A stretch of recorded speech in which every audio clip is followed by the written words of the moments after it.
El Instituto Mexicano de la Radio presenta Luchando por la Justicia. De los especialistas a tus oídos. Luchando por la Justicia.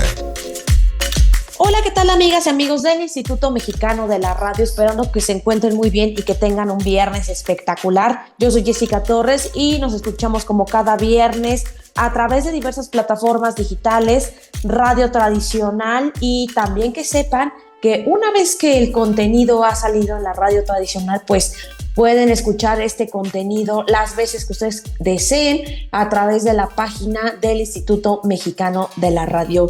Y el día de hoy tenemos a un gran invitado, quien es Juan Ortiz, y él nos va a platicar justo del proceso legislativo. Este tema que ha dado tanto de qué hablar y que en muchas ocasiones pues no tenemos claridad de qué va, quiénes intervienen, quién presenta la iniciativa y qué tantos instrumentos legales se pueden reformar. Pero querido Juan Ortiz, bienvenido al Instituto Mexicano de la Radio.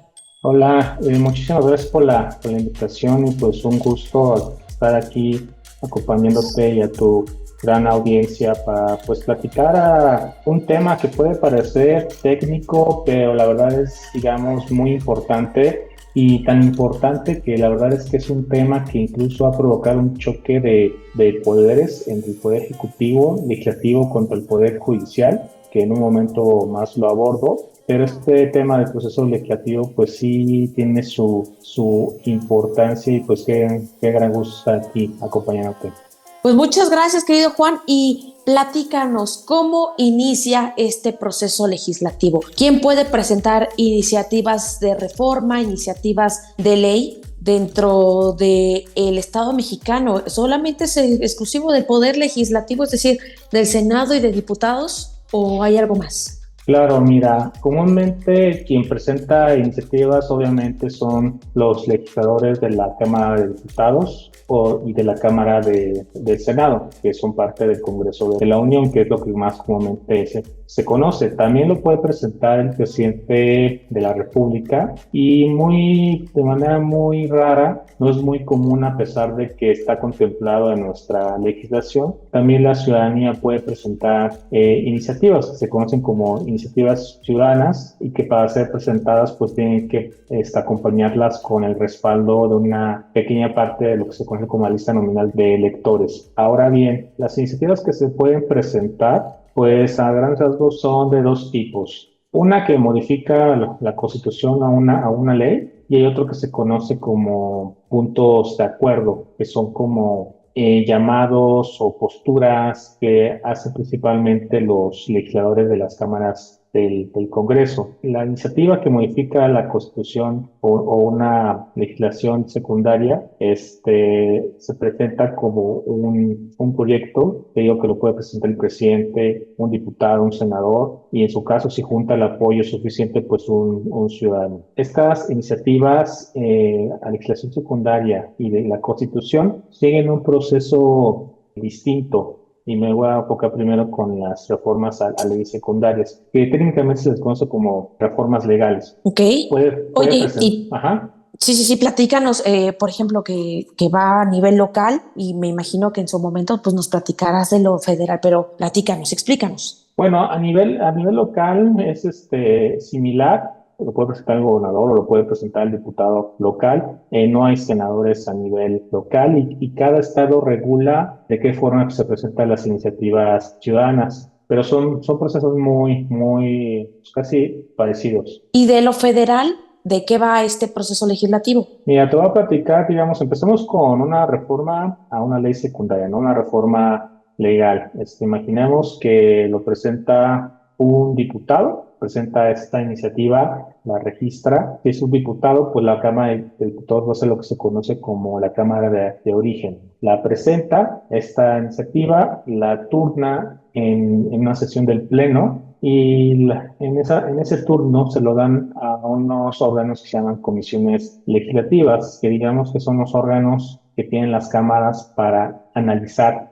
las propuestas de los legisladores. Entonces, esta iniciativa se turna a una comisión. Tenemos muchas comisiones, puede ser, por ejemplo, Comisión de Hacienda, Comisión de Presupuesto, Comisión de Gobernación, Comisión de Puntos Constitucionales, pero también si hay algún tema en especial, pues una Cámara puede crear una comisión especial, como sucedió en la pasada legislatura, que se creó una comisión de la reforma político-electoral, pues para darle trámite a todas las propuestas de ese tema. Pero bueno, regresamos. Entonces el diputado presenta su iniciativa, en una sesión del Pleno la turnan a una comisión. La comisión va a tener 45 días para analizar dicha iniciativa y va a crear algo que se llama proyecto de dictamen, que es el análisis que va a hacer de esta iniciativa. Puede ser en sentido positivo con modificaciones o de plano lo rechaza.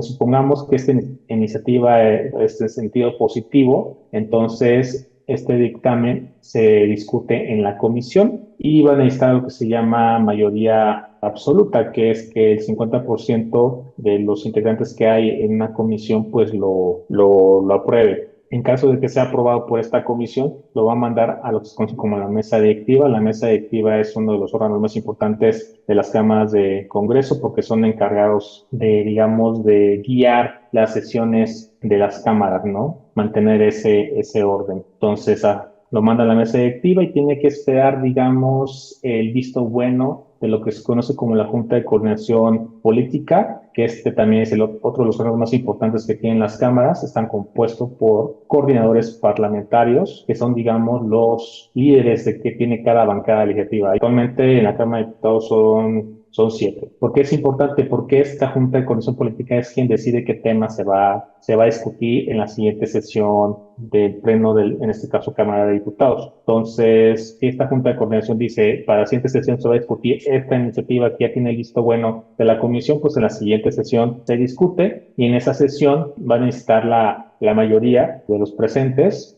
para que, sea aprobada, y si no sufre ningún cambio o si no es rechazado, pasa a la siguiente cámara, que es en este caso la del Senado, que se convierte en cámara revisora. Entonces, para quedarnos un poquito claro, en este caso que nos estás explicando, la Cámara de Diputados, cualquier diputado o cualquier bancada, por así decirlo, puede presentar su iniciativa, la empiezan a revisar, a dictaminar, a analizar, y en caso de que sea positivo, es decir, que estén todos de acuerdo, la mandan a la Cámara de Senadores para que haga otra vez una revisión. ¿Estamos entendiendo bien? Sí, así es. A grandes rasgos así es, como lo comentaste, y en el Senado va a repetir un proceso similar, ¿no? Se va a turnar a una comisión, la comisión hace un proyecto de dictamen, si es en sentido positivo, pues se regresa al Pleno para que sea discutido por los senadores y en su caso se rechace o se apruebe. ¿Qué pasa si se aprueba?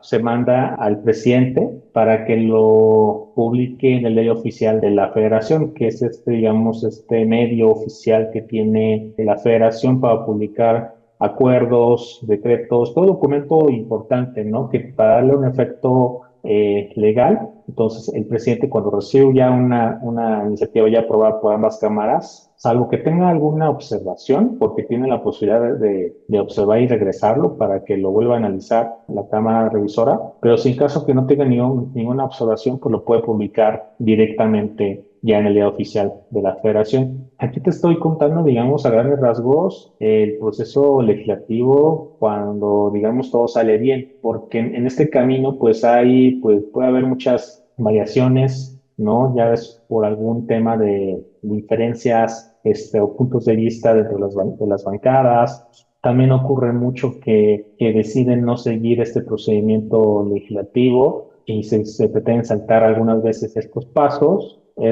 También hay otros, si lo presenta un presidente, el proceso va a ser similar si se trata de una reforma legal, ¿no? Se va a repetir este proceso que te comentaba. O sea, si lo presenta en la Cámara de Diputados, se turna a una comisión, la comisión la dictamina, si es en sentido positivo se manda al Pleno de la Cámara de Diputados, si la aprueba se pasa al Senado y repite este proceso. y si se aprueba, lo recibe otra vez el presidente, y si no tiene observaciones, pasa directamente al diario oficial de la Federación. Pero fíjate que existe un mecanismo que se llama iniciativa preferente. ¿Esto qué quiere decir? Esta posibilidad de que el presidente pudiera presentar al inicio de cada año legislativo esta nueva legislatura que va a empezar ya con este nuevo gobierno, pues va a iniciar en septiembre. Entonces, al inicio de cada año legislativo tiene posibilidad de presentar dos iniciativas preferentes que le permite, digamos, darle celeridad a su tema para que no pase más de un mes sin que se termine en una cámara. Porque, ¿qué es lo que pasa? Lo que te comentaba del proceso legislativo, lo comenté muy rápido, pero realmente hay iniciativas que se quedan congeladas durante 3 años, ¿no? O pueden pasar 2 años hasta que pase de una cámara a otra, o un año. En el reglamento sí hay plazos que te dicen cuánto puede estar en una comisión, pero la verdad en la práctica, pues realmente depende mucho de los tiempos políticos, el criterio político de las bancadas, y este proceso se puede hacer muy rápido o se puede hacer muy lento o de plano se queda congelada. Ok. Antes, Oye, ajá. Juan, pues entonces nos explicas a grandes rasgos, pues bueno, se presenta la iniciativa, después se va a discusión en el cual pues las comisiones parlamentarias van a debatir y analizar la aprobación y se aprueba en dado caso de que pase al pleno. Después el pleno, como nos explicaba, pues también los legisladores pues van a tener esta oportunidad de discutir esta iniciativa y votarla para aprobarla, y si no les gusta o no está adecuada, pues la pueden rechazar y en su caso pues se puede enviar a la otra cámara, es decir, a cualquiera de los senadores o de las diputaciones para su revisión y modificación.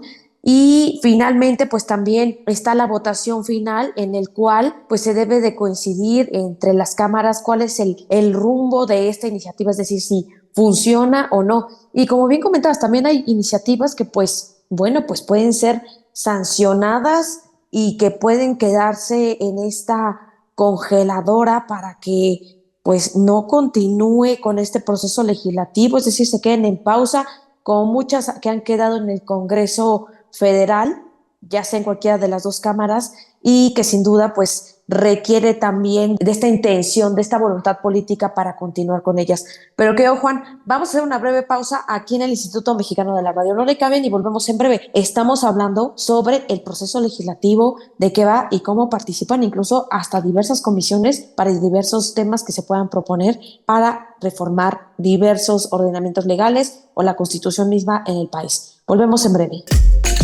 Luchando por la justicia, para fortalecer tu conocimiento y que las diferencias individuales no sean argumento para justificar la desigualdad, el maltrato o la discriminación. En un momento regresamos. Luchando por la justicia, promueve el pensamiento de respeto a los derechos humanos. Continuamos.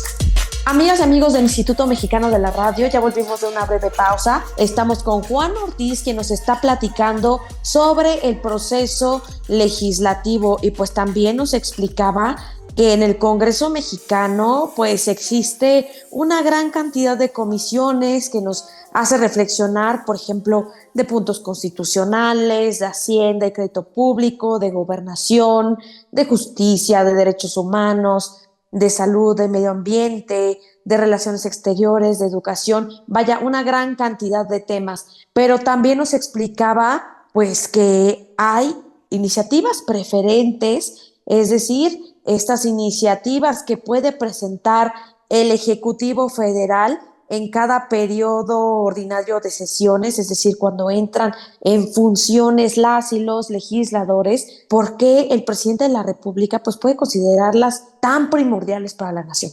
Fíjate que este tema de las iniciativas preferentes, lo voy a decir un poco coloquial, es, digamos, el derecho del presidente de presentar propuestas que son prioritarias para él y que se necesitan discutir de manera inmediata, ¿no? Entre comillas, porque una iniciativa preferente, pues tiene, digamos, en cada cámara tiene un plazo de 30 días. Entonces, si ninguna cámara lo rechaza, pues en 60 días una iniciativa preferente ya puede estar aprobada y enviada en manos del presidente para que lo pueda publicar en el diario oficial de la Federación. Pero fíjate que esta iniciativa preferente no ha sido usada por el actual presidente López Obrador. sí fue usada seguido, por ejemplo, con el presidente Enrique Peña Nieto. ¿Y por qué ocurrió esto? Porque al tener Morena junto con el Partido del Trabajo y el Partido Verde, digamos, por lo menos la mayoría absoluta, que es la mitad de todos los integrantes de cada cámara, pues le permitía, digamos, acelerar este proceso sin tener que depender de una iniciativa preferente, porque la iniciativa preferente fue pensado en un escenario en que había mucha división dentro de las cámaras del Congreso. Por eso en este sexenio el presidente no ha tenido la necesidad de presentarlas, porque al tener por lo menos esta mayoría absoluta, pues le permite en temas de leyes secundarias, en reformas legales, pues presentarlas y aprobarlas de casi manera inmediata. Tenemos casos de iniciativas que fueron aprobadas en cuestión de horas en una cámara y en total todo el proceso legislativo no más de 2 semanas. Entonces, aquí por eso la diferencia de por qué el presidente actual no ha usado esta herramienta de iniciativa preferente. Oye, y ahorita, por ejemplo, que nos comentas que el presidente no presentó iniciativas preferentes, también nos hace reflexionar sobre las iniciativas que se presentaron con relación al plan A, al plan B y recientemente al plan C, que esta última sí fue presentada por el Ejecutivo Federal. Y platícanos, ¿por qué no fueron exitosas las otras iniciativas de reforma y por qué esta última sí? Es decir, ¿hubo una mejor reflexión o análisis en las comisiones especiales o en las comisiones ordinarias? ¿O hubo un proceso legislativo más exhaustivo? ¿A qué se debe que en unos casos sí avance, por ejemplo, en este caso del plan A, plan B y el plan C, y que a veces no funciona al 100%? Claro, fíjate, mira, ¿qué fue el Plan A? El Plan A fue una reforma constitucional en materia electoral que buscaba pues darle una transformación muy fuerte a nuestro sistema electoral mexicano. Esa reforma constitucional, lo que pasó fue que estaba algo que se conoce como mayoría calificada. ¿Qué es la mayoría calificada? Es este requisito de que se necesitan 2/3 partes de una cámara para aprobar una reforma constitucional, pero digamos que 2/3 partes de los presentes, es decir, digamos, supongamos que hay 500 diputados presentes, pues se necesitan por lo menos 334 votos para que sea aprobada una reforma constitucional, pero si hay menos diputados presentes, 450, 400, pues el requisito ya no son 364, y van a ser mucho menos. ¿Qué pasó con el plan A, esta reforma electoral? Pues que no alcanzó esta mayoría calificada. Y me acuerdo muy bien de esa discusión porque esa misma noche que en la Cámara de Diputados rechaza el plan A, la reforma constitucional, en ese mismo momento se presenta lo que es el plan B, que es la reforma electoral, pero a ley secundaria, es decir, una reforma legal, en la cual pues ya no se necesitaba mayoría calificada, sino simplemente mayoría simple con los que estuvieran ahí presentes, siempre y cuando fueran mitad más uno. Y lo cual esos números lo tenían Morena, el Partido del Trabajo y el Partido Verde. De hecho, el Plan A fue de esas reformas que fueron aprobadas muy rápido. El Plan B se aprobó en cuestión de horas en la Cámara de Diputados y luego fue pues turnado al Senado, que ahí tuvo un proceso, digamos que atropellado, porque se le intentaron hacer algunos cambios en el Senado, tanto como en la Cámara de Diputados, lo cual provocó, hago un paréntesis, el Plan B estaba conformado por 2 paquetes de modificaciones, 2 decretos. El primer decreto sí se alcanzó a aprobar por ahí en diciembre, pero el segundo paquete de modificaciones tardó porque le quisieron hacer varias modificaciones, se atoró y terminó aprobándose, si no mal recuerdo, si el primero se aprobó en diciembre, el segundo se aprobó en febrero. Pero ¿qué pasó? El problema es que en la aprobación del Plan B se cometieron muchas violaciones al proceso legislativo, y que es lo que te comentaba al principio, cómo debería ser. Aquí el problema fue que en el Plan B se presentó como una iniciativa del presidente, y cuando es una iniciativa del presidente, sí o sí lo tienes que turnar a una comisión para que se discuta. ¿Y qué hicieron en Morena? hicieron, digamos, un copy-paste, la volvieron a presentar como parte de los diputados de Morena. Entonces, en una misma sesión de la Cámara de Diputados teníamos la reforma, el plan B del presidente y el plan B que presentaron los diputados de Morena. Entonces, en esa noche, los diputados pues ni sabían que estaban votando, por lo menos la mayoría y las implicaciones que tenían cada uno de los cambios.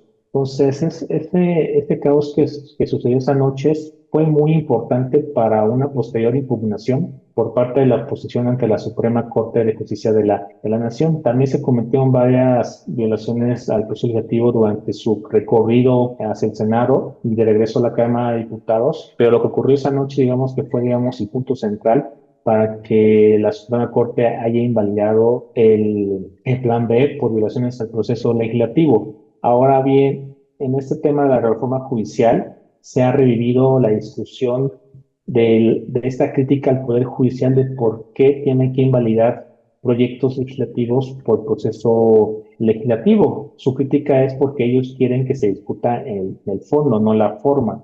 Pero sí es muy, muy importante el proceso legislativo porque parte de un principio que se llama de deliberación democrática, es decir, que todas las partes en este caso de una Cámara del Congreso, pues conozcan qué se está discutiendo, pues para que se den posturas y se defiendan, nos ataquen, nos critiquen, y una vez de terminar esta discusión, pues ahora sí ejercer un voto informado. Sobre todo porque si es de la oposición, pues tú estás representando a millones de personas y si no se respeta este proceso legislativo, básicamente estás silenciando a estos millones de personas que le dieron su confianza a la oposición. Entonces, por eso por ahí es muy importante este proceso para que haya una discusión amplia y pues que se ejerza este voto informado por parte de los legisladores. Pues es un punto bien importante porque nos explica la diferencia entre el plan A, el plan B y el plan C.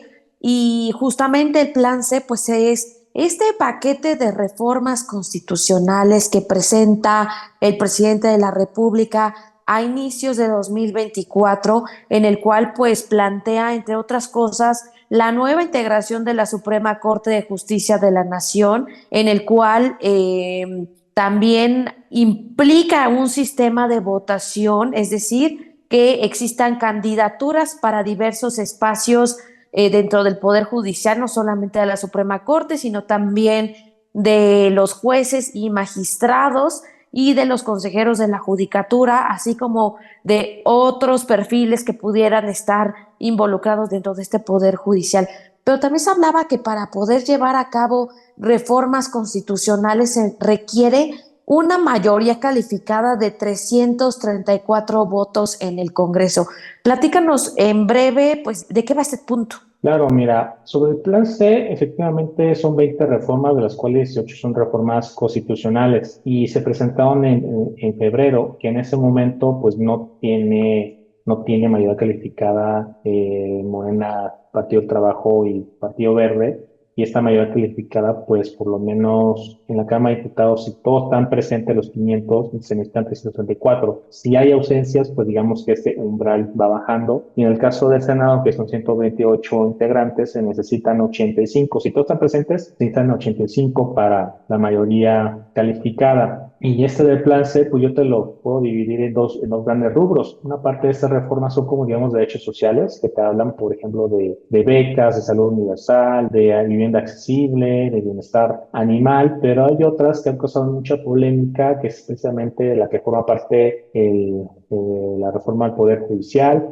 pero también está la reforma electoral que la volvió a presentar con varios cambios, está la reforma que elimina a estos órganos autónomos como el INAI, la Comisión Federal de Competencia, el Instituto Federal de Telecomunicaciones. Entonces, en ese momento, pues no podían pasar porque no tenían esta mayoría calificada. Y una vez que pasan estas elecciones, pues de nuevo están en el centro de la atención porque se ha hablado mucho que ahora sí Morena y Aliados tienen la mayoría calificada, que digamos que todavía no oficialmente, porque las autoridades electorales, en este caso el INE, y después lo confirma el Tribunal Electoral, pues son ellos los que van a hacer la distribución de final de las cámaras del Congreso, porque si bien ya se hizo la elección, se ganaron lo que se llaman distritos electorales, todavía falta definir las plurinominales. Y bueno, tal vez tenga posibles impugnaciones, pero ya en esos días vamos a saber ya cómo va a estar conformada la Cámara de Diputados y el Senado, y pues ya se va a confirmar la mayoría calificada de Morena y aliados, que por lo menos en la Cámara de Diputados sí es muy posible que la obtengan porque arrasaron en esa elección. En el Senado le van a faltar unos cuantos, como todavía no está definido, que pueden faltar 10, le pueden faltar 5 para la mayoría calificada, que una vez que se defina eso, pues ya se va a desplegar, digamos, la estrategia, pues para lograr esta mayoría calificada, para aprobar este paquete de reformas constitucionales, Jessica. Pues sin duda es una gran cantidad de puntos que debemos de seguir a través de diversas páginas institucionales para poder consultar, pues, información sólida, información verificada, en el cual pues nosotros como población nos podamos informar de lo que está ocurriendo con las reformas, qué está ocurriendo, qué alcances tiene cada una de estas etapas y sin duda el que pues nos explicas de qué va el proceso legislativo, cómo es que participan en esto las diversas comisiones del Congreso de la Unión y finalmente pues algunas cualidades o características del Plan C. Pero creo, Juan Ortiz, se nos está acabando el tiempo aquí en el Instituto Mexicano de la Radio y quisiera pedirte tus redes sociales donde encontramos tu contenido o para consultarte también. Claro, muchas gracias. Estoy en X, Instagram y TikTok como Juan-Ortiz MX. Bueno, pues ahí tenemos toda la información. Yo quiero agradecerte, querido Juan Ortiz, el que hayas colaborado con el Instituto Mexicano de la Radio para abordar un tema tan importante, no solamente relacionado con el Plan C, sino con cualquier otra iniciativa que se presente en materia de derechos humanos, constitucionales, justicia, educación, vivienda, vaya, una gran cantidad de derechos que tenemos asignados y que son importantes que los tengamos en el radar y que entendamos de qué va el proceso legislativo por parte del Congreso de la Unión. Yo soy Jessica Torres y nos escuchamos el próximo viernes, esperando que tengan un extraordinario fin de semana. Adiós y muchas gracias, Juan. Muchas gracias por la invitación. Saludos. Esto fue Luchando por la Justicia. Gracias por escucharnos. Luchando por la Justicia.